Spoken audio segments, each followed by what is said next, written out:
બોર્ડની એક્ઝામ પહેલા આટલી વસ્તુ ખાસ તમારી પાસે હોવી જોઈએ. પેન, અરે આ નહીં, પેન્સિલ, અરે આ નહીં, સ્કેલ. અરે આ પણ નહીં. તો શું? તો શું હે ને?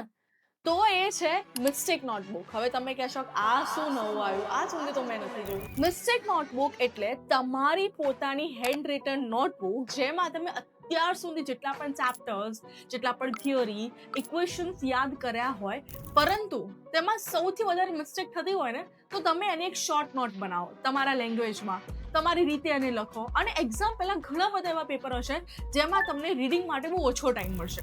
એ વખત તમારે શું કરવાનું છે, આખું ચેપ્ટર તો તમારાથી શાર્પ રિવિઝન થાય કે ના થાય, એ વખતે ખાલી ને ખાલી જે ટોપિકમાં સૌથી વધારે મિસ્ટેક થતી હોય, જેની તમે નોટ્સ બનાવી છે, એ તમારે 3 થી 4 વાર રિવાઇઝ કરીને જવાનું છે. નથી બનાવી તો કોઈ વાંધો નથી, હજી પણ 2 મહિના છે, બનાવવાનું ચાલુ કરી દેજો. તો કેવો લાગ્યો રીલ? ગમ્યો ને? ઇમ્પોર્ટન્ટ ટિપ્સ છે ને? તો આજે એપ્લાય કરો ને તમારા બધા ફ્રેન્ડ્સને પણ એપ્લાય કરવાનું જરૂરથી કહી દેજો.